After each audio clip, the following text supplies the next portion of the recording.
ओम मुनित्रयं नमस्कृत्य लुक्तिः परिभाव्य च वैयाकरणसिद्धान्तकौमुदीयं विरच्यते श्रौत्रार्हन्ति चणैर्गुण्यैर्महर्षिभिर्हरदिवं तोष्टुयमानोऽप्यगुणो विभुर्विजयते तरां पूर्वार्धे कथितास्तुल्यपञ्चमाध्यायवर्तिनः प्रत्यया अथ कथ्यन्ते तृतीयाध्यायगोचराः।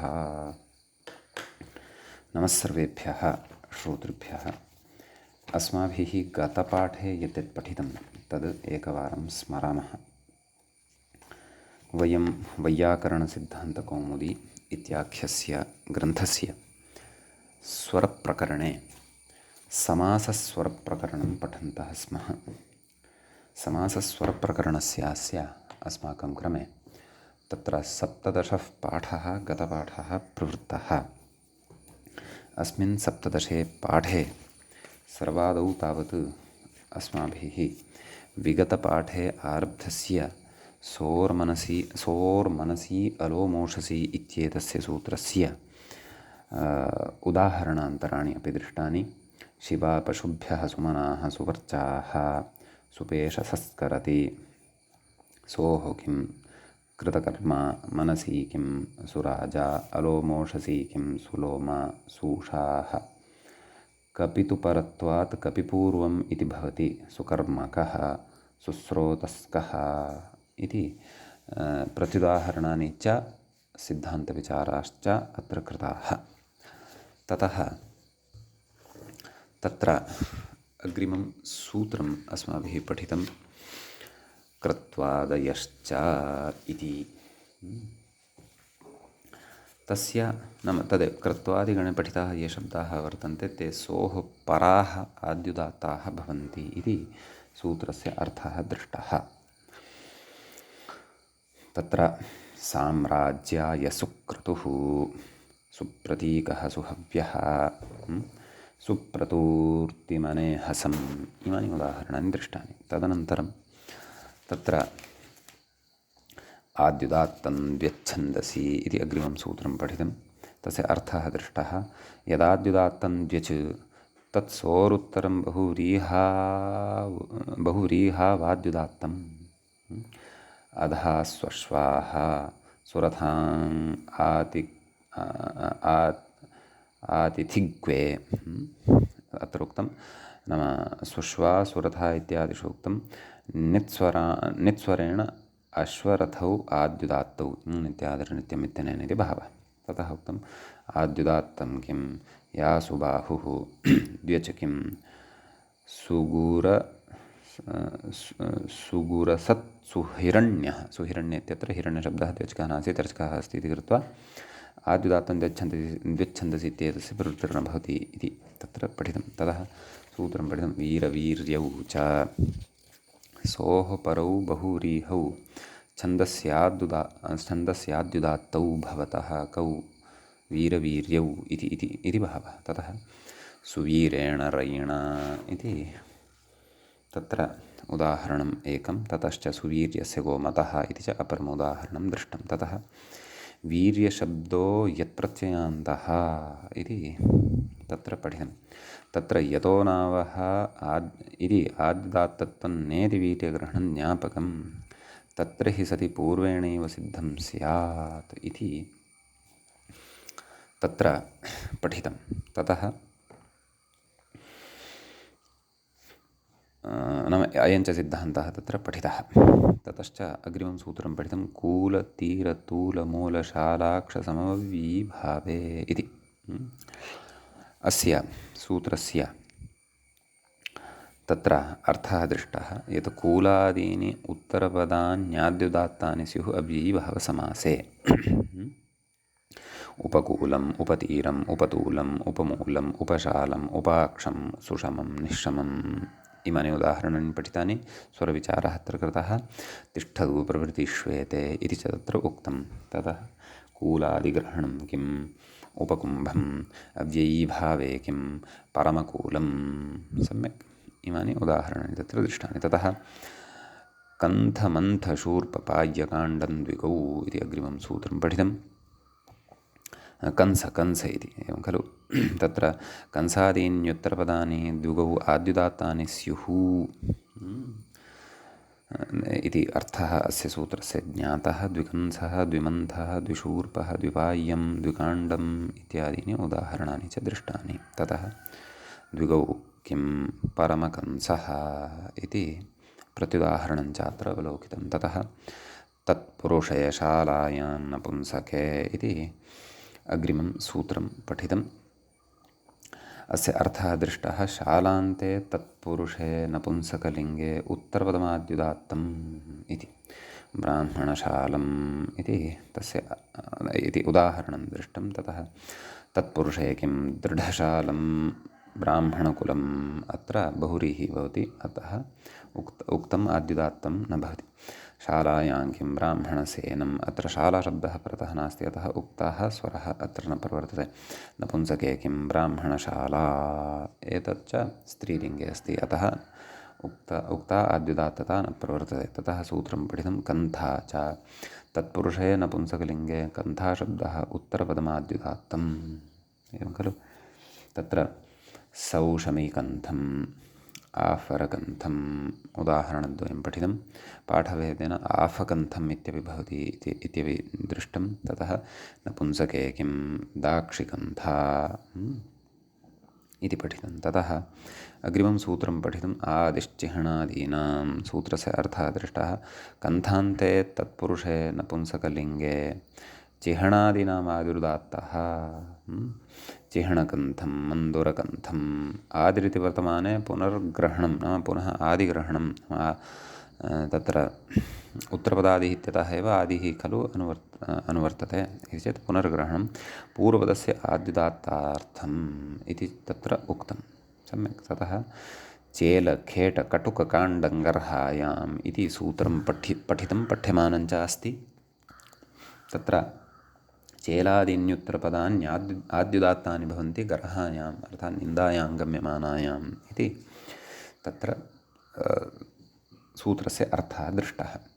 पुत्रचेलं, नगरखेटं, दधिकटुकम् इत्यादिषु उदाहरणेषु अपि तत्र गर्हचर्चा, गर्हचिन्तनं नाम गर्हः प्रकृते कथं गम्यते इत्यपि तत्र समासाश्रयमादाय अत्र कृतं।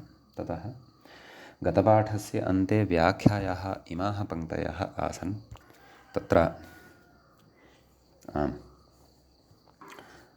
सौषमिकन्थमिति शोभनः शमः अस्य सुषमः तस्यापत्यं सौषमिस्तस्य कन्था सौषमिकन्थं संज्ञायां कन्थो शीनरेषु इति नपुंसकत्वम् आफरकन्थमिति आङ्पूर्वाद् आतश्चोपसर्गे इति कः आदिश्चिह्नादीनां चिनोतेः क्विप् चित् हन्तेः पचाद्यच् हनः चिह्न इति निपातनात् तलोपोणत्वञ्च मलमल्लधारणे आभ्यान् रः निपातनाल्लस्य दत्वं मन्दरः आदिरिति वर्तमाने इति पूर्वत्र ह्यादिग्रहणम् उत्तरपदाभिसम्बद्धम् इह तु चिह्नादीनां पूर्वपदानाम् आद्युदात्तत्वमिष्यते। तदर्थं पुनरादिग्रहणं कर्तव्यं। पुत्रचेलमिति चेलं वस्त्रं तद्वत्तुच्छमित्यर्थः। नगरखेटकमिति खेटं खेटम् इति तृणनाम तद्वद्दुर्बलं। दधिकटुकमिति कटुगतस्वादु तद्वत्। कटु अर्थात् गतस्वादु तद्वत् गतस्वादु इदं वर्तते, किं दधि वर्तते, अतः गर्हः तत्र भवति इति कृत्वा अत्र यथा यथम्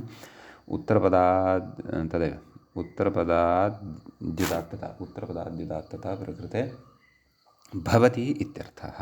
एवञ्च एतावत्पर्यन्तः व्याख्याभागः अस्माभिः गते पाठे पठितः। अयम् अस्मत्क्रमे तत्र 17 पाठः अस्य प्रकरणस्य प्रवृत्तः अभूत्। अधुना तावत् अस्माकं क्रमे समासस्वरप्रकरणस्य अग्रिमः 18 पाठः आरब्धः भवति। तत्र नाम गतपाठे आरब्धस्य सूत्रस्य एव अग्रे उदाहरणेषु विचारः कर्तव्यः वर्तते। तत्र व्याख्यात्र मूले अग्रिम उदाहरणं प्रति इङ्गितं क्रियते। प्रजाकाण्डमिति इत्युच्यते। तत्र आम् काण्डमिति शरनाम नाम शरविशेषः कश्चन भवति, तस्य इदं नाम भवति काण्डम् इति। तर्हि तत्र नाम प्रकृते तत्पुरुषप्रसङ्गः अपि अपेक्षितः। अतः नाम कथयति स यथा सत्वरपीडाकरः एवं भूतम् इति। प्रजा व्याघ्रादिभिः इति समासः। उपमितं व्याघ्रादिभिः सामान्यप्रयोगे इति खलु। प्रजाकाण्डमिव एवं खलु। शरवत् पीडां ददाति तादृशी एषा प्रजा वर्तते इति, नाम गर्हः वर्तते तत्र इति भावः। तर्हि अग्रे चेलकेटकटुककाण्डम् एवं चेलादिसादृश्येन पुत्रादीनां गर्हः व्याघ्रादित्वात् समासः सर्वत्रापि उपमितं व्याघ्रादिभिः सामान्यप्रयोगे इति समासविधानम् अत्र अवगन्तव्यं भवति। समीचीनम्। इति एतावान् विशेषः नैव अग्रे इतोपि उच्यते मूले दलकृत्यम् उच्यते। किं गर्हायां किं परमचेलम्। अत्र गर्हः गम्यमानः नास्ति एवं खलु। परमं चैतत् चेलञ्च, चेलं नाम तद् वस्त्रम् एवं खलु। गर्हः नास्ति इति कृत्वा उत्तरपदाद्युदात्तता अपि न भवति, परन्तु समासस्य इति अन्तोदात्ततैव भवति इति भावः। समीचीनम्। इति अयमस्ति अत्र विशेषः सूत्रे। इदानीम् अग्रिमं सूत्रं पठामः। व्याख्याता अग्रिमसूत्रं प्रति इङ्गितं करोति। कथयति चीर। मूले पश्यामश्चेत् चीरमुपमानम् इति भवति सूत्रं सम्यक्। तर्हि तत्र चीरम् इति प्रथमाविभक्तेः एकवचनान्तं भवति। उपमानम् इत्यपि प्रथमाविभक्तेः एकवचनान्तं भवति।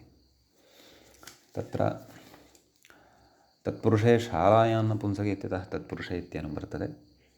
किञ्च उत्तरपदादिः इति अधिकारः अत्र सम्बध्यते एव। उदात्तः नाम आयुरुदात्तः इत्यतः उदात्तः इति चापि लभ्यते। व्याख्याता कथयति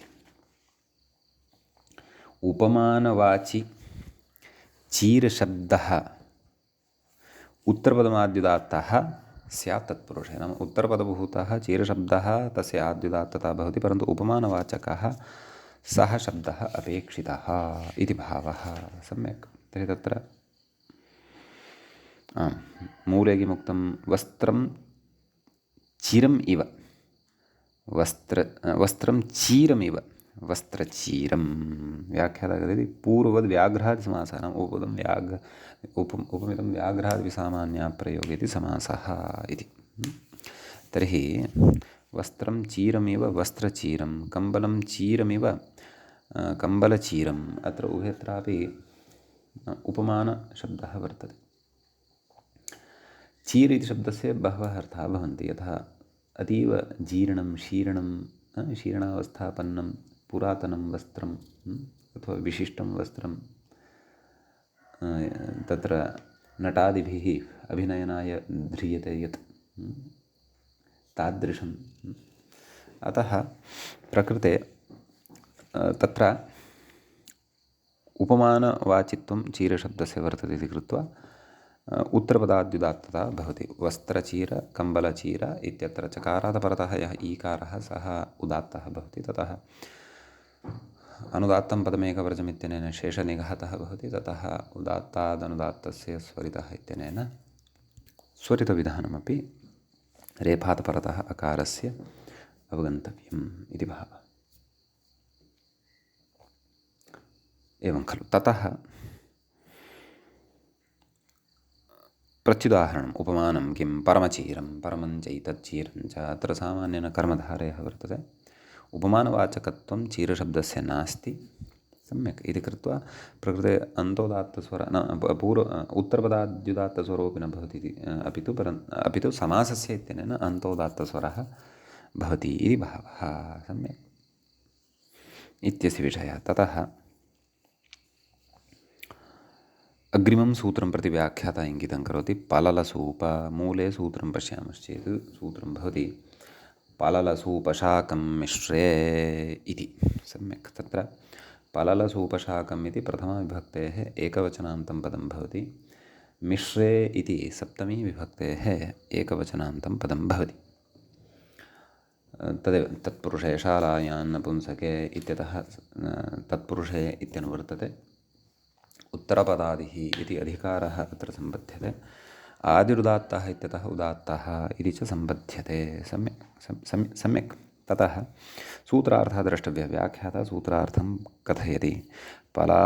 पललादीन्युत्तरपदानि आद्युदात्तानि स्युः मिश्रे तत्पुरुषे इति। नाम मिश्रवाचकः तत्पुरुषसमासः भवेत्, तदा एषा व्यवस्था। एवं खलु। एवं तर्हि तत्र घृतपललं, घृतसूपः, घृतशाकं तत्र सर्वत्र कथयति भक्षेण मिश्रीकरणम् इति समासः। सम्यक्। घृतपललमित्यादि व्याख्याता कथयति। घृतेन मिश्रं पललम् इति विग्रहः। पललं मांसं, पललं कव्यमाविशम् इत्यमरः। सम्यक्। एवं विग्रहाः ज्ञेयाः।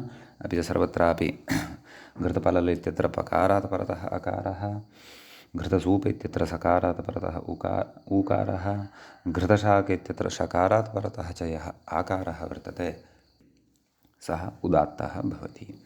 तथा अनुदात्तं क्षन्तव्यः, सत्यम्। अनुदात्तं पदमेकवर्जमित्यनेन शेषनिघातः उदात्तादनुदात्तस्य स्वरितः इति स्वरितत्वविधानं च तत्र भवति इति भावः। समीचीनं। ततः मिश्रे किं परमपललम् इत्यत्र मिश्रसमासः नास्ति। नाम तत्र भक्षेण मिश्रीकरणम् इत्यनेन समासः नास्ति इति कृत्वा प्रकृते उत्तरपदाद्युदात्तस्वरोऽपि न भवति, परन्तु समासस्य इति अन्तोदात्तस्वरे एव भवति इति भावः इति एतावान् विशेषः अस्मिन् सूत्रे भवति। अग्रिमसूत्रं प्रति व्याख्याता इङ्गितं करोति। कूलसूद मूले सूत्रं पठामः। सूत्रं भवत्येवं कूलसूदस्थलकर्षाः संज्ञायाम् इति। कूलसूदस्थलकर्षाः इति प्रथमाविभक्तेः बहुवचनान्तमिदं पदं भवति। संज्ञायाम् इति सप्तमी विभक्तेः एकवचनान्तञ्च इदं पदं भवति। सम्यक्। प्रकृते अपि तत्पुरुषे शालायां नपुंसके इत्यतः तत्पुरुषे इत्यनुवर्तते। उत्तरपदादिः इति अधिकारः तु सम्बध्यते एव। आदिरुदात्तः इत्यतः उदात्तः इति च लभ्यते। ततः प्रकृते सूत्रार्थः विचारणीयः। तदर्थं मूले कथयति आद्युदात्तास्तत्पुरुषे इति। नाम कूलसूदस्थलकर्षाः एते शब्दाः ये वर्तन्ते, कति वर्तन्ते? कूल, सूद, स्थल, कर्ष। सम्यक्। एते तत्पुरुषे आद्युदात्ततां भजन्ते। सम्यक्। ततः व्याख्याता कथयति एतान्युत्तरपदानि, उत्तरपदादिः इति लभ्यते खलु, अतः सूत्रार्थः पूर्णतया इत्थं ज्ञेयः। कथम्? एतान्युत्तरपदानि आद्युदात्तानि स्युः संज्ञायाम् इति। सम्यक्। तर्हि तत्र दाक्षिकूलम् इत्यस्ति। तत्पुरुषः अपि अत्र अस्ति इति न विस्मर्तव्यं। दाक्षेः कूलं, दाक्षिकूलम्। अतः अत्र ककारात् परतः विद्यमानः ऊकारः शाण्डीसूदं। प्रकृते च सकारात् परतः ऊकारः शाण्डेः सूदं किमपि एवं विग्रहः द्रष्टव्यः। अतः प्रकारान्तरेणापि तत्पुरुषः वक्तुं शक्यः। ततः कूलसूदस्थल, स्थलशब्दस्य दाण्डायनस्थलं। तत्र दाण्डायनस्य स्थलम् इति विग्रहः द्रष्टव्यः। तर्हि दाण्डायनस्थलम् इत्यत्र दाण्डायनस्थल, स्थ इत्यर्थकारात् परतः यः अकारः सः। कर्ष इत्यस्य दाक्षिकर्षः, दाक्षेः कर्षः। तत्र कर्ष इत्यत्र ककारात् परतः विद्यमानः अकारः च उदात्तः भवति। अतः सर्वत्रापि उदात्तादनुदात्तस्य स्वरितः इति शेषनिघातः तत्र क्षन्तव्यः अनुदात्तं पदमेकवर्जमिति शेषनिघातः उदात्तादनुदात्तस्य स्वरितः इति स्वरितविधानं। किञ्च अत्र संज्ञाः अपि अपेक्षिताः खलु। किमुक्तं कूलसूदस्थलकर्षाः संज्ञायाम् इत्युक्तम् एवं खलु। ग्रामसंज्ञाः एताः इत्युक्तं खलु मूले एवं खलु। ततः कथयति व्याख्याता किं कथयति आदौ तत् पश्यामः। दाण्डायनस्थल इति कथयति प्रातिपदिकग्रहणे लिङ्गविशिष्टस्यापि ग्रहणमिति स्थलीशब्दो गृह्यते। कथं मूले तु तर्हि अयमपि पाठभेदः स्यात् कदाचित्। यतः अस्माकं पुरतः तु मूले दाण्डायनस्थलम् इति दृश्यमानं वर्तते। दाण्डायनस्थली इत्यपि स्यात् व्याख्यातुः पुरतः पाठः। सम्यक् पाठान्तराणि अपि अत्र द्रष्टव्यानि स्युः। ततः जानपदकुण्ड इति ङीप् क्व स्थली इत्यत्र जानपदकुण्डकोणस्थल इत्यादि सूत्रं पूर्वं पठितं खलु, तेन इति भावः। अस्तु, ततः प्रत्युदाहरणमस्ति मूले संज्ञायां किं परमकूलं प्रकृते तत्र परमञ्चैतत्कूलञ्च संज्ञाविषयः अयं नास्ति इति कृत्वा प्रकृते उत्तरपदाद्युदात्तता न भवति, अपि तु समासस्य इति अन्तोदात्ततैव भवति इति भावः। समीचीनम्। ततः अग्रिमं सूत्रं पठामः। व्याख्याता तु अग्रिमसूत्रे पठितं वार्तिकं पठन्नस्ति, ततः आरम्भं कुर्वन्नस्ति। वयं तावत् अग्रिमं सूत्रं पश्यामः। अग्रे सूत्रं भवति तत्र कर्मधारये राज्यम् इत्यस्ति। कर्मधारये इति सप्तमी विभक्तेः एकवचनान्तं पदं भवति। राज्यम् इति प्रथमाविभक्तेः एकवचनान्तं भवति। सम्यक्। तत्र तत्पुरुषे शालायां नपुंसके इत्यतः तत्पुरुष इत्यनुवर्तते। किञ्च उत्तरपदादिः इति अधिकारः अस्ति एव। आदुदात्तः इत्यतः उदात्तः इति च अनुवर्तते। सूत्रार्थः द्रष्टव्यः मूले। कर्मधारय वर्जिते तत्पुरुषे अकर्मधारये इत्युक्तं खलु। न कर्मधारयः अकर्मधारय, तस्मिन् अकर्मधारय। कर्मधारय वर्जिते तत्पुरुषे राज्यम् उत्तरपदम् आद्युदात्तं, नाम उत्तरपदभूतं राज्यम् इति शब्दस्वरूपं यद् भवति तस्य आद्युदात्तता भवति इति भावः। ब्राह्मणराज्यं, तर्हि अत्र ब्राह्मणानां राज्यम् इति वक्तव्यं। रेफात् परतः आकारः उदात्तः भवति। अनुदात्तं पदमेकवर्जमित्यनेन शेषनिघातः भवति। ततः उदात्तादनुदात्तस्य स्वरितः इति स्वरितविधानञ्च य इत्यत्र विद्यमानस्य अकारस्य भवति। सम्यक्। अकेति किम्, अर्थात् अकर्मधारयेति कुतः उक्तम् इति।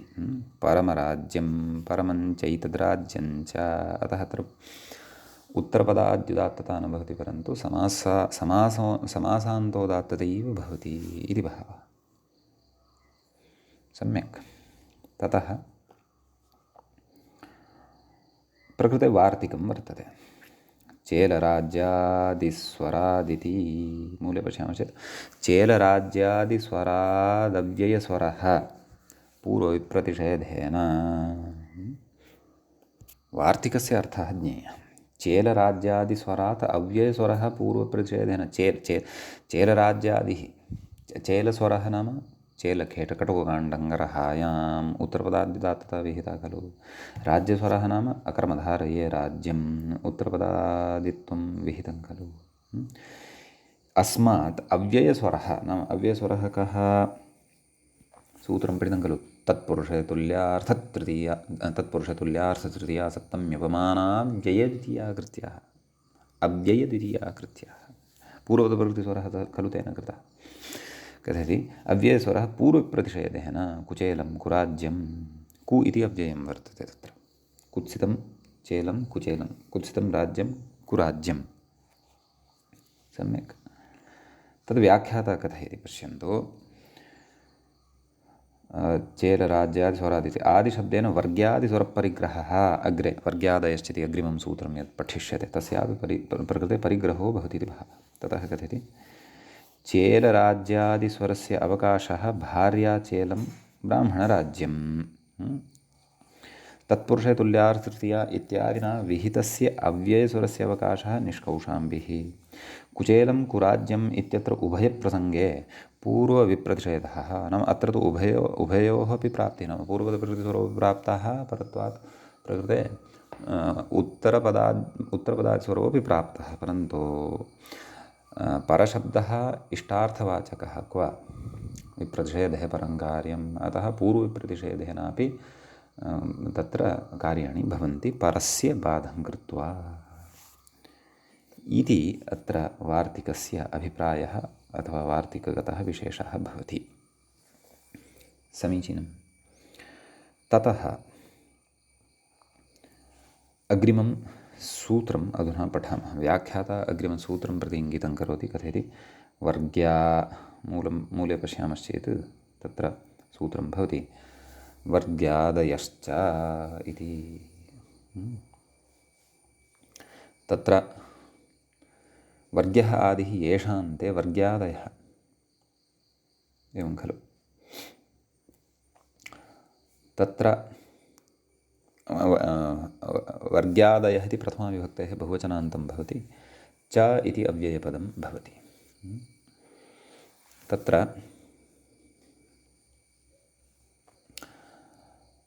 आम् वर्गे भवः वर्ग्यः तत्पुरुषे शालायां नपुंसकं तत्पुरुषे शालायां नपुंसके अस्मात् सूत्रात् तत्पुरुषे इत्यनुवर्तते ततश्च उत्तरपदादिः इति अधिकारः तु सम्बध्यते एव ततः तत्र आदिरुदात्तः इत्यतः उदात्तः इति च अनुवर्तते सम्यक् सूत्रस्य अर्थो भवति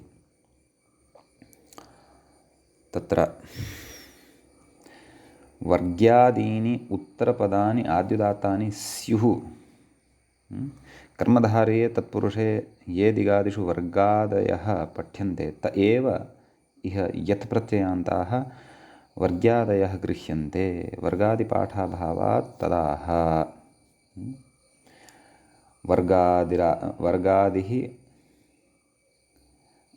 वर्गादिः दिगाद्यन्तरगणः इति मूले उक्तवान् खलु सर्वाणि उदाहरणानि कथयित्वा उदाहरणानि अपि चर्चयिष्यामः वर्गादिदिगाद्यन्तरगणः दिगादिगणः च अस्माभिः पूर्वं पठितः खलु दिश् वर्ग पूग गण पक्ष धाय्य मित्र मेध अन्तर पथिन् रहस् अलीक उखा इत्यादि अतः तत्र किमुक्तं नाम कर्मधारे तत्पुरुषे ये दिगादिषु वर्गादयः नाम दिगादिभ्यो यत् इत्यत्र दिगादिगणः यः पठितः तत्र वर्गादयः ये पठ्यन्ते त एव अत्र यत् प्रत्ययान्ताः वर्गादयः गृह्यन्ते वर्गादिपाठाभावात् नाम वर्गादिपाठः तत्र पृथक्तया कृतः इति नास्ति अथवा वर्ग्यादिगणः इति पृथक्तया कृतः इति नास्ति इति भावः इति अयं कथयति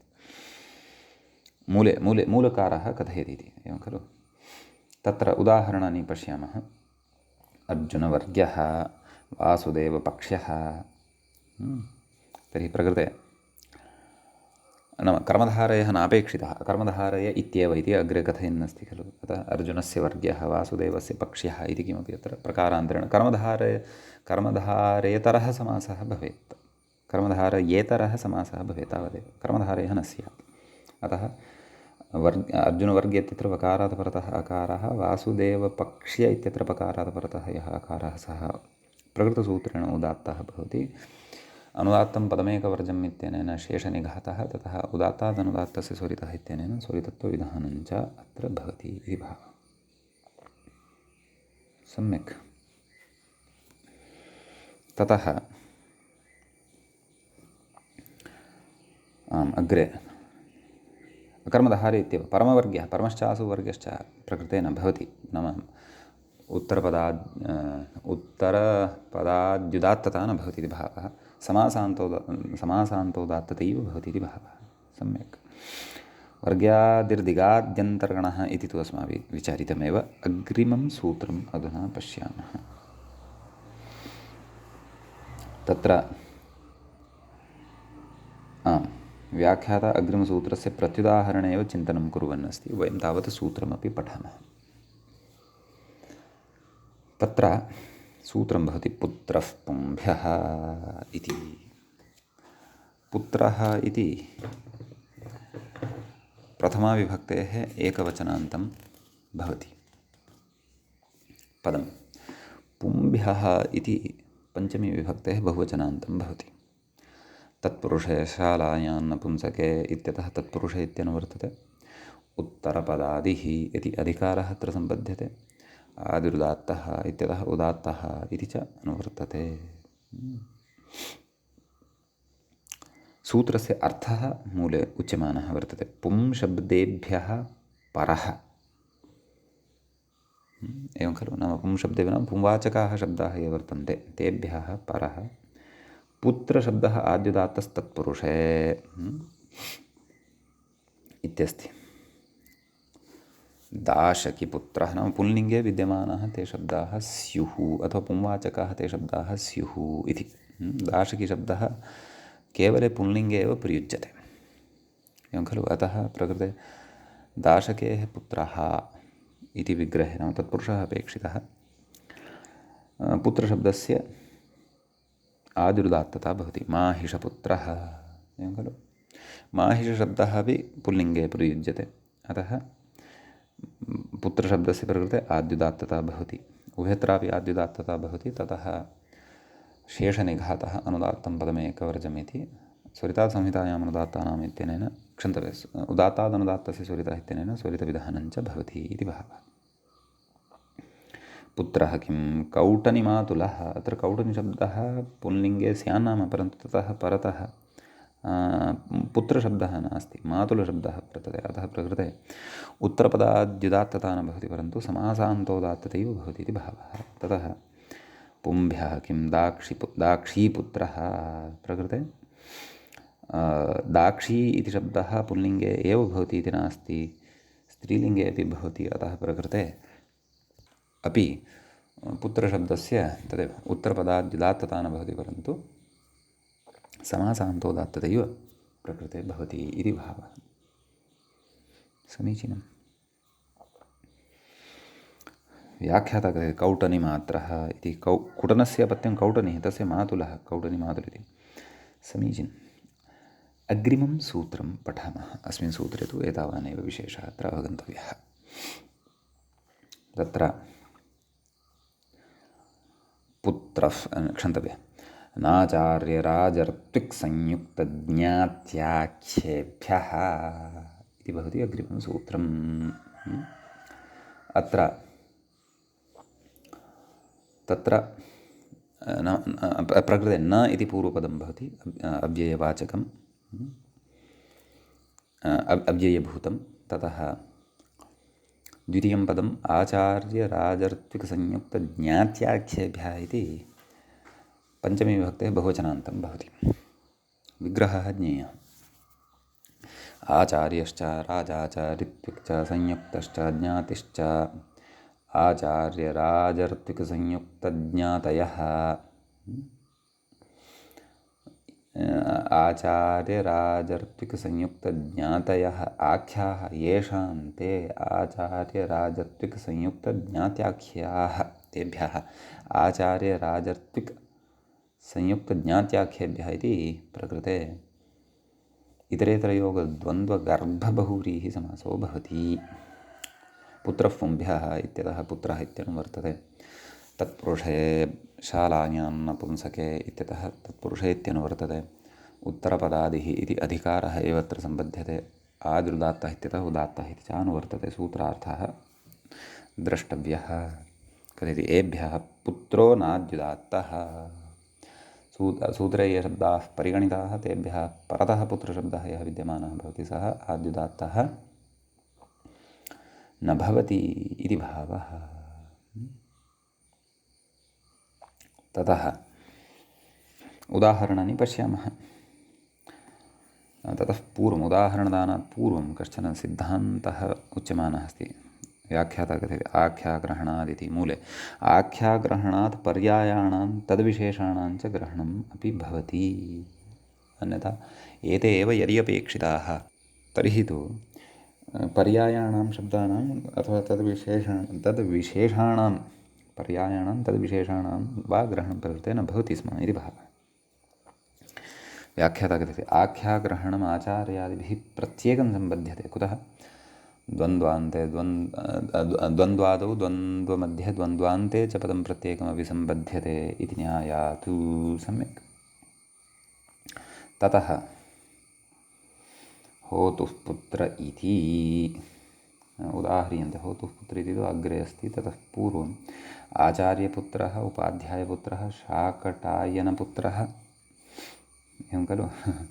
उपाध्यायपुत्रः प्रायः आचार्यशब्दस्य शब्दान्तरं। शाकटायनपुत्रः, राजपुत्रः, राजशब्दः अस्ति खलु मूले। तर्हि आचार्यशब्दस्य आचार्यशब्दवाची अपि च तद्विशेषवाचकः शब्दः उपाध्यायः भवति। अतः तस्य आचार्यशब्देनैव ग्रहणं। शाकटायनपुत्रः इत्यपि शाकटायनोपि कश्चन आचार्यः, तस्यापि आचार्यशब्देनैव ग्रहणं। राजपुत्रः, राजशब्दस्तु सूत्रे साक्षात् दत्तः वर्तते। ईश्वरपुत्रः, ईश्वरशब्दः अपि तत्र राजार्थे अपि ईश्वरशब्दः प्रयुज्यते। अतः ईश्वरपुत्रः। नन्दपुत्रः, राजार्थे नन्दशब्दोऽपि प्रयुज्यते। अतः राजशब्देन ईश्वरनन्दयोरपि ग्रहणं। ऋत्विकपुत्रः पश्यन्तु। ऋत्विकपुत्रः, तर्हि ऋत्विकवाचकः याजकशब्दः, याजकपुत्रः। तद्वाचकः होतृशब्दोऽपि होतुः पुत्रः। होतुः पुत्रः इत्यत्र अलुक् स्यात्, द्रष्टव्यम्। अपि च संयुक्तशब्दः, संयुक्ताः सम्बन्धिनः, संयुक्ताः प्रकृतिसम्बन्धिनः इष्टाः। श्यालपुत्रः, ज्ञातः मातापितृसम्बन्धेन बान्धवः, ज्ञातिपुत्रः, भ्रातृष्पुत्रः। सम्यक्। इमानि सर्वाणि अपि उदाहरणानि भवन्ति। सर्वत्रापि पुत्र इति शब्दस्य तत्र पुत्रः पुंभ्यः इत्यनेन वा प्रकारान्तरेण वा आद्युदात्तता या प्राप्ता भवति सा न भवति। तस्याः प्रकृते निषेधः भवति। अपि तु प्रकृते तत्र समासस्येति अन्तोदात्ततैव भवति इति भावः। ततः शेषनिघातः अनुदात्तं पदमेकवर्जम् इति च अवगन्तव्यम्। उदात्तादनुदात्तस्य स्वरितः इति चापि द्रष्टव्यम्। अस्तु। व्याख्याता अपि मध्ये मध्ये विशेषान् उक्तवान् अस्ति। पश्यामः किं कथयति। आम्। होतुः पुत्रः ऋतो विद्या योनिसम्बन्धेभ्यः इति षष्ट्याः अलुकु एवं खलु। अतः होतुः पुत्रः इति तर्हि भ्रातुष्पुत्र इति कस्कादित्वात् षत्वं तत्पूर्वमस्माभिः सन्धिप्रकरणे विस्तरेण विचारितं वर्तते। अन्यत्र तु विशेषः दृष्टः एव, एवं खलु। इति एतावान् विशेषः नाचार्येत्यादिसूत्रगतः भवति। सम्यक्। ततः अग्रे अग्रिमं सूत्रं पश्यामः। चूर्णादीन्यप्राणिषष्ठ्याः, एवं खलु। प्रकृते व्याख्यात्रा कथयन्नस्ति खलु वर्णेति वर्णचूर्णसङ्कोचनपचाद्य च। वस्तुतः अहं चिन्तयामि व्याख्यातुः पुरतः सूत्रपाठः इत्थं वर्तते, अथवा कौमुद्यां पाठः इत्थम् अस्ति किं वर्णचूर्णादीन्यप्राणिषष्ठ्याः इति। परन्तु तथा पाठः न दृश्यते। मूले तु चूर्णादीन्यप्राणिषष्ठ्याः इत्येवमेव पाठः दृश्यमानः वर्तते। तत् इति अपि अवधानं कर्तव्यं। सम्यक्। एवं तर्हि तत्र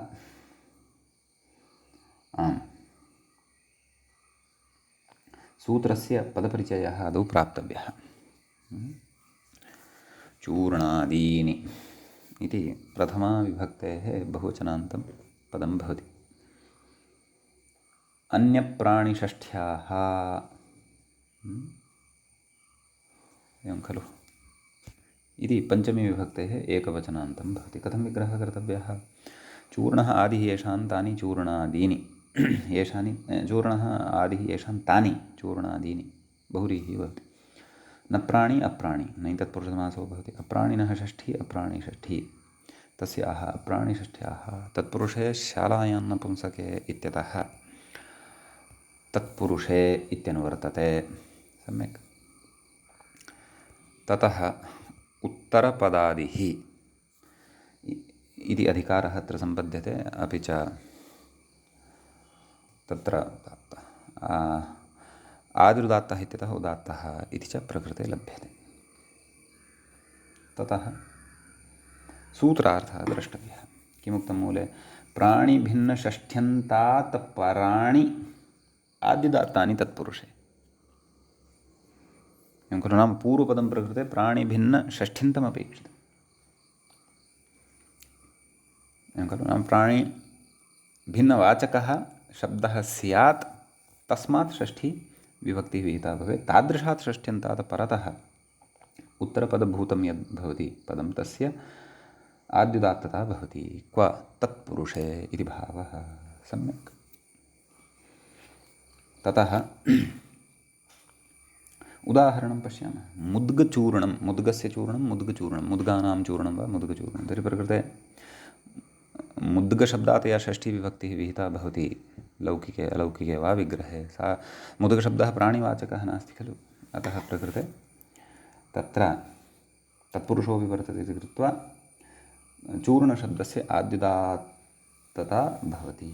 चूर्णादीनि अप्राणिषष्ठ्याः। अपि च चूर्णादिगणः अपि तर्हि खलु कश्चन स्यात् इति चेत् तत्र गणपाठे चूर्णादिगणे चूर्ण, करिष, करीष, शाकिन, शाकट, द्राक्ष, तूस्त, कुन्दम, दलप, चमसि, चक्कन, चौल इति एते शब्दाः अत्र पठिताः वर्तन्ते। सम्यक्। एवं खलु? अग्रे कथयति। अप्रेति किं? नाम अप्राणिषष्ठ्याः इति कुतः उच्यते इति भावः। किं? मत्स्यचूर्णम्। ओह्, तर्हि दीक्षितस्य काले मत्स्यचूर्णम् अपि निर्मीयते स्म। तत्तु मांसाहारिणः खलु निर्मान्ति एव। अतः मत्स्यचूर्णं। तर्हि अत्र मत्स्यशब्दस्तु प्राणिवाचकत्वं भजते, परन्तु मत्स्यस्य अत्र चिन्तनीयः विषयः एकः।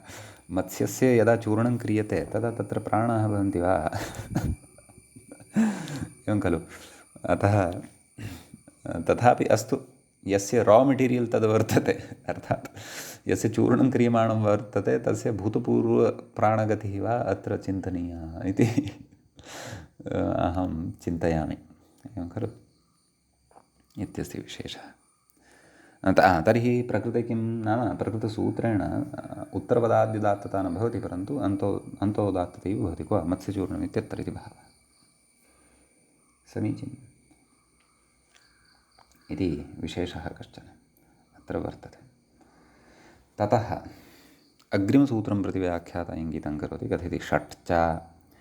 मूले पश्यामश्चेत् सूत्रं भवति षट् च काण्डादीनि। षट् च काण्डादीनि इति अस्ति। तत्र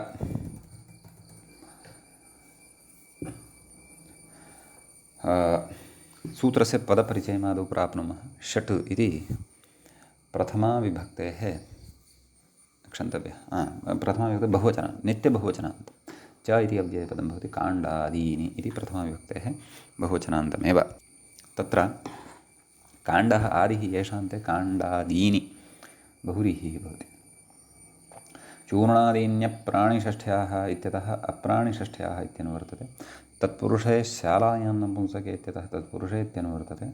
उत्तरपदादिः इति अधिकारः अत्र सम्बध्यते। आदिरुदात्तः इत्यतः उदात्तः इति च अत्र अनुवर्तते। सम्यक्।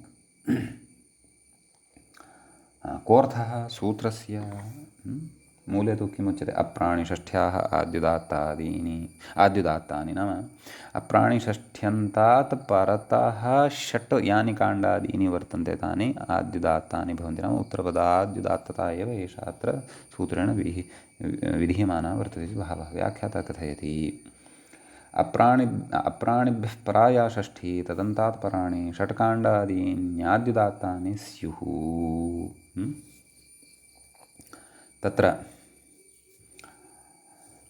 कथयति चेल खेट कटुक काण्डम् इति काण्डशब्दादारभ्य कूदसूदस्थलकर्षाः संज्ञायाम् इति कूलान्तानि काण्डचीरपललसूपशाककूल षट् खलु एतानि काण्डादीनि नाम काण्डादिगणे तर्हि एते शब्दाः अत्र निश्चीयन्ते तत्र काण्डङ्गरहायाम् इत्युक्तम् अगर्हायामपि भवति इति चीरमुपमानम् इत्युक्तम् अनुपमानेपि भवति पललसूपशाकं मिश्रे इत्युक्तम् अमिश्रेपि भवति कूलं संज्ञायाम् इत्युक्तम् असंज्ञायामपि भवति इति सूत्रस्य अस्य प्रयोजनं वर्तते तर्हि उदाहरणानि अवगतानि खलु किं पश्यन्तु दर्भकाण्डं दर्भचीरं तिलपललं मुद्गसूपः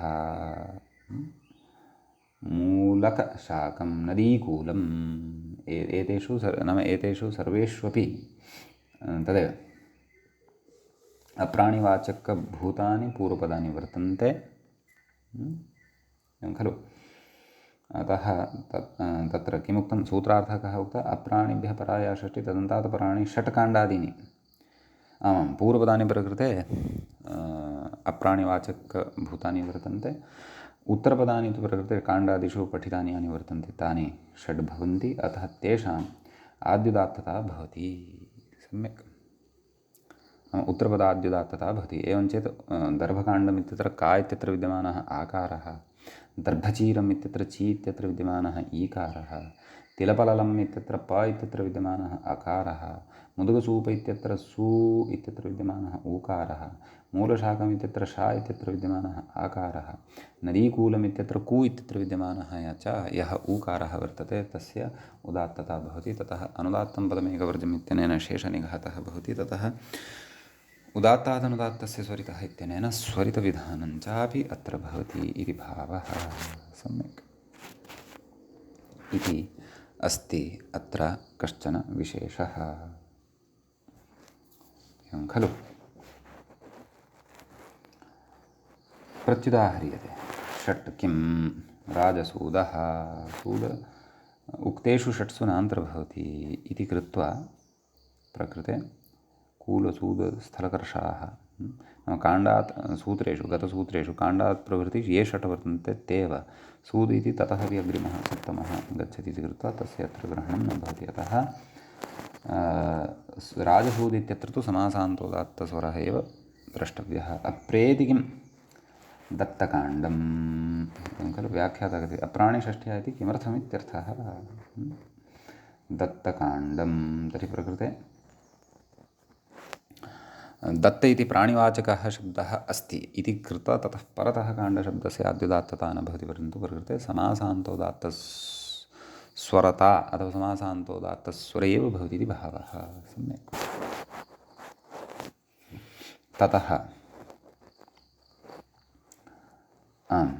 अग्रिमं सूत्रम् अधुना वयं पठामः तत्र अग्रिमं सूत्रं भवत्येवं कुण्डं वनम् इति कुण्डम् इति प्रथमान्तं भवति वनम् इत्यपि प्रथमान्तमेव भवति तत्पुरुषे शालायां नपुंसके इत्यतः तत्पुरुषे इत्यनुवर्तते उत्तरपदादिः इति अधिकारः अत्र सम्बध्यते किञ्च आदिरुदात्तः इत्यतः उदात्तः इति च सम्बध्यते समीचीनं ततः सूत्रस्य अर्थो ज्ञेयः कुण्डम् आद्युदात्तं वनवाचिनि तत्पुरुषे इति कुण्डशब्दः यः वर्तते सः आद्युदात्तभूतः भवेत् परन्तु तत्पुरुषः सः वनवाचकत्वं भजेत् तत्र दर्भकुण्डं दर्भाणां कुण्डम् अर्थात् दर्भाणां वनम् इति भावः अतः प्रकृते कुण्डशब्दस्य आद्युदात्तता भवति ककारात् परतः उकारः उदात्तः भवति ततः अनुदात्तं पदमेकवर्जम् इत्यनेन शेषनिघातः उदात्तादनुदात्तस्य स्वरितः इति स्वरितत्वविधानं च जायते इति भावः कुण्डशब्दोऽत्र सादृश्ये अत्र कुण्डशब्दः वर्तते नाम यथा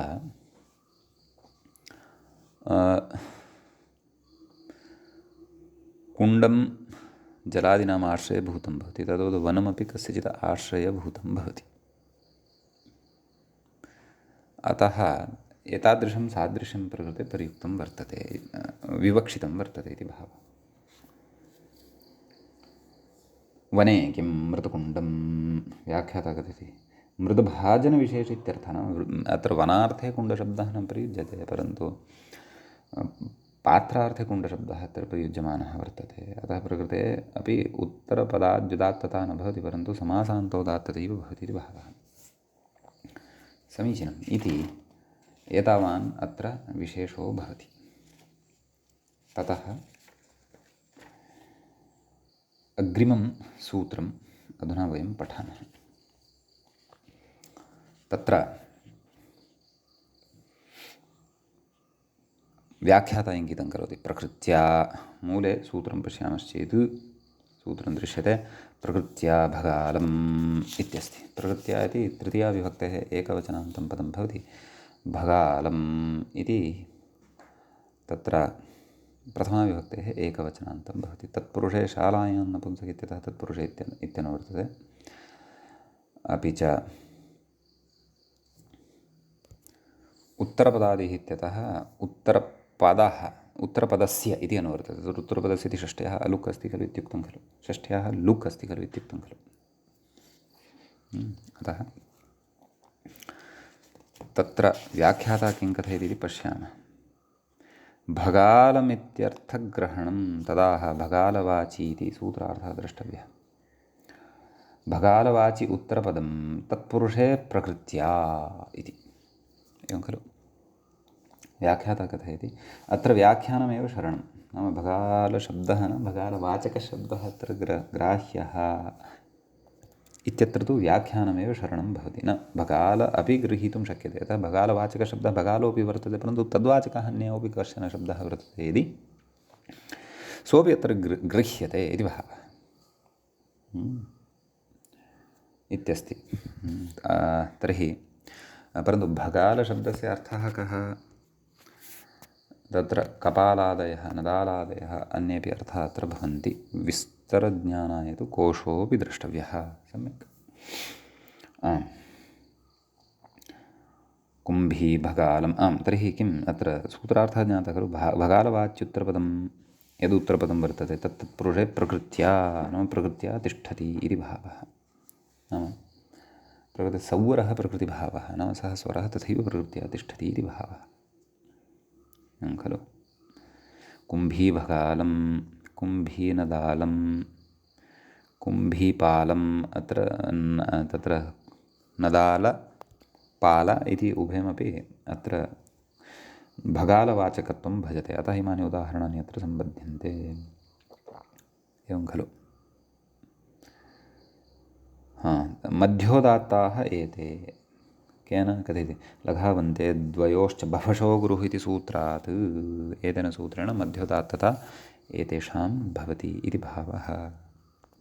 नाम तत्र कुम्भीनदाल कुम्भीभगाल कुम्भीनदाल कुम्भीपाल इत्यत्र मध्यस्थः यः स्वरः तस्य उदात्तता भवति। किं तर्हि भगाल इत्यत्र गा इत्यत्र विद्यमानः आकारः सम्यक्। कुम्भीनदाल इत्यत्र दा इत्यत्र विद्यमानः आकारः।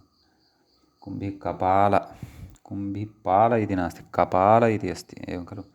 मूले चापि पाठः किञ्चित् लुप्तः वर्तते। कुम्भीपाल इति नास्ति, कुम्भीकपाल इति अस्ति, तदेव। अन्यथा मध्यस्थः खलु न लभ्यते। अतः तत्र सर्वेपि मध्योदात्ताः भवन्ति। समासस्य इति अन्तोदात्ताः प्राप्तः भवति, परन्तु प्रकृतसूत्रेण भगालवाच्युत्तरपदं प्रकृते तत्पुरुषे प्रकृत्या, नाम उत्तरपदप्रकृतिस्वरः एतेन सूत्रेण भवति। पूर्वम् अस्माभिः पूर्वपदप्रकृतिस्वरः पठितः खलु, एतेन उत्तरपदप्रकृतिस्वरः भवति। तथा अनुदात्तं पदमेकवर्जम् इत्यनेन शेषनिघातः भवति। अपि च उदात्तादनुदात्तस्य स्वरितः इत्यनेन स्वरितविधानम् अपि भवति इति भावः। समीचीनम् इति येषु उदाहरणेषु अयमस्ति कश्चन विशेषः। ततः अग्रे प्रत्युदाहरणम् उच्यते। किम् प्रत्युदाहरणं तु नास्ति। किं कथयति? प्रकृत्या इत्यधिकृतम् अन्तः इति यावत् इति अन्तः इति एकं सूत्रमग्रे पठिष्यते। तत्र अचिरेणैव अग्रे 43-शततमं सूत्रम् अन्तः इति पठिष्यते। तावत्पर्यन्तमेव कथयन्नस्ति वा, यतः ततः अनन्तरमपि अन्तः इति सूत्रम् अत्रैव 79-शततमं सूत्रमपि वर्तते, अत्रैव नाम द्वितीयपादे एव इति। अस्तु, तर्हि प्रकृत्या अग्रिमः अन्तः यः शब्दः वर्तते तावत्पर्यन्तमेव वस्तुतः, अथवा अन्तः इति यत् सूत्रं वर्तते तावत्पर्यन्तमेव अयमधिकारः गन्तव्यः। किमुक्तं? मूले पुनः पश्यामः। प्रकृत्येत्यधिकृतम् अन्तः इति यावत्, एवं खलु? अस्तु, इति एष विषयः प्रकृते दृष्टः। अधुना अग्रिमं सूत्रम् अत्र वयं पश्यामः। व्याख्याता किमपि कथयति न कथयति, अग्रिमसूत्रं प्रति तत्र इङ्गितं कुर्वन् अस्ति। किम् उक्त्वा? शितेः इति। मूले समग्रं सूत्रं पश्यामश्चेत् शितेर्नित्या बह्वज बहुव्रीहावभसत् इति भवति। सूत्रस्य पदच्छेदः आदौ द्रष्टव्यः। शितेः इति पञ्चमी विभक्तेः एकवचनान्तं पदं भवति। नित्या बह्वच इति प्रथमा विभक्तेः एकवचनान्तं भवति। सम्यक्। ततः बहुव्रीहौ इति सप्तमी विभक्तेः एकवचनान्तं भवति। अभसत् इति प्रथमा विभक्तेः एकवचनान्तं भवति। तत्र प्रकृत्या भगालम् इत्यतः प्रकृत्या इत्यनुवर्तते। उत्तरपदादिः इत्यतः उत्तरपदम् इत्यस्य च अनुवर्तनं भवति। उत्तरपदं वा उत्तरपदस्य वा इति वक्तुं शक्यते। उत्तरपदस्य इति वक्तुं युक्तम्। उत्तरपदं तत्पुरुषे प्रकृत्या एवमेव प्रथमान्ततया एव विपरिणामेन तस्य अत्र स्वीकारः युक्तः भवतु नाम। तर्हि श इति यस्य सः शित् इति वयं जानीमः।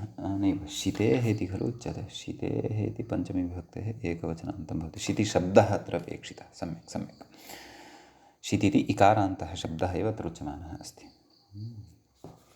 ततः अबह्वच इति खलु तत्र विग्रहः द्रष्टव्यः। बह्वः अचः यस्मिन् सः बह्वच, न बह्वच अबह्वच। ततः नित्यम् अबह्वच, नित्या बह्वच। सम्यक्।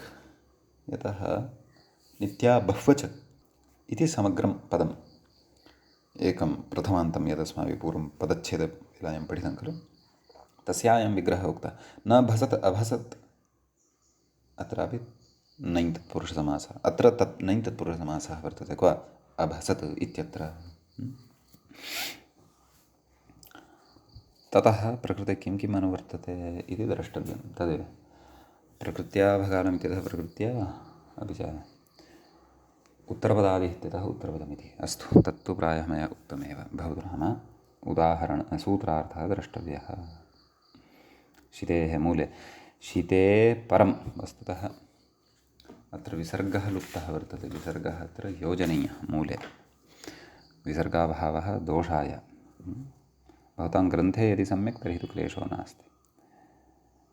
शितेः परं नित्या बह्वचकं प्रकृत्या, नाम शिति इति शब्दात् परतः तादृशः बह्वचकशब्दः यः नित्यतया बह्वचक एव भवति। कदापि तस्मिन् शब्दे एकः अच द्वौ वाचौ न भवतः, बहवः एव अचः भवन्ति। नित्यं बह्वाचकं प्रकृत्या, नाम प्रकृतिभावेन तिष्ठति, प्रकृतिभावं प्राप्नोति। तदेव व्याख्याता कथयति। शितेः परं नित्या बह्वचकं भसत् शब्दवर्जितं बहुव्रीहौ प्रकृतिस्वरं स्यात्। बहुव्रीहौ तस्य प्रकृतिस्वरता भवति इति भावः खलु।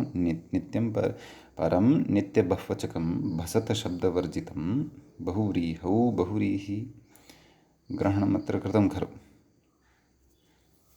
ततः व्याख्यात्रापि स्पष्टं तत्र सूत्रार्थः उक्तः। पश्यन्तु, शितेः परं नित्या बह्वचकं, नाम शिति यः इकारान्तः शब्दः ततः परतः नित्यं बह्वचकम् अपेक्षितं। तत्र तस्मिन् शब्दे बहवः अचः नित्यतया भवेयुरेव। तत्र एकस्य अचः वा द्वयोः अचोः वा त्रयाणाम् अचां वा प्रकारान्तरेण अवसरः न स्यात्। तद् दलकृत्ये ज्ञास्यते। तद् नित्यबह्वचकं भसतशब्दवर्जितं एवं खलु भसतशब्दवर्जितं बहुव्रीहौ प्रकृतिस्वरं स्यात् बहुव्रीहौ तस्य प्रकृतिस्वरता भवति इति भावः एवं खलु